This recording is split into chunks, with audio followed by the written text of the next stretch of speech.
سبحان اللہ وبحمدہ سبحان اللہ العظیم۔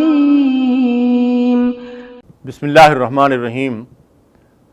اللہ کے نبی صلی اللہ علیہ وسلم سے اس چیز کے بارے میں سوال کیا گیا کہ کثرت سے جنت میں جانے والے لوگ کون ہوں گے، کس عمل کی بنیاد پر لوگ کثرت سے جنت میں جائیں گے؟ تو آپ نے فرمایا کہ تقوی اور حسن اخلاق۔ تو آپ سے پھر یہ سوال کیا گیا کہ جہنم میں جانے والے لوگوں کی اکثریت کس بنا پر جہنم میں جائے گی، یعنی اکثر لوگ جو جہنم میں جائیں گے اس کا سبب کیا ہوگا؟ تو آپ نے فرمایا کہ زبان اور شرمگاہ۔ اس روایت کو امام ترمذی اور سنن ابن ماجہ میں روایت کیا گیا ہے۔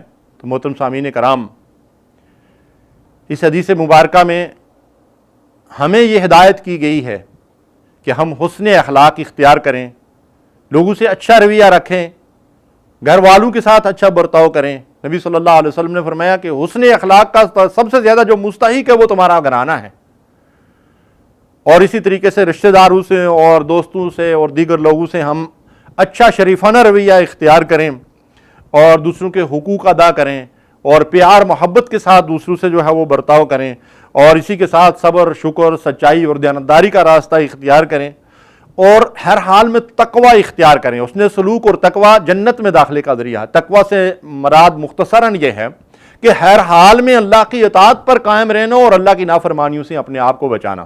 نبی صلی اللہ علیہ وسلم نے فرمایا اتق اللہ حیث ما کنت، تم جہاں کہیں بھی ہو اللہ سے ڈرتے ہوئے زندگی بسر کرو۔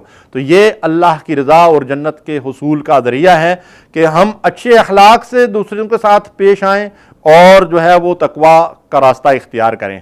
اور جہنم میں جانے والوں کی اکثریت جو ہے وہ کون لوگ ہوں گے؟ زبان اور شرمگاہ کی حفاظت نہ کرنے والے لوگ۔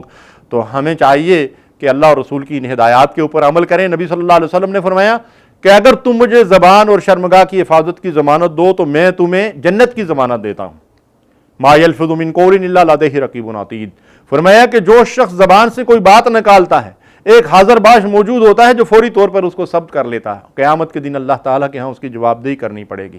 کتنے لوگ ہیں جو زبان کی حفاظت نہیں کرتے، اسی زبان سے جھوٹ، اسی سے غیبت، اسی سے گالی گلوچ، اسی سے تہمت، اور اسی سے جو ہے وہ چغلی اور طعنے دوسروں کو دینا، اور قول و فعل کا تضاد اور غیر اللہ کی قسم اور جھوٹی قسمیں۔ زبان کے بے شمار گناہ ہیں۔ ہمیں چاہیے کہ اپنی زبان کی حفاظت کریں اور اس کے ساتھ شرمگاہ کی حفاظت کریں تاکہ ہم جہنم کی آگ سے اپنے آپ کو بچا سکیں۔ وصلی اللہ علی نبینا محمد۔ اللہم صلی علی سیدنا محمد وعلی آلہ وصحبہ وسلم۔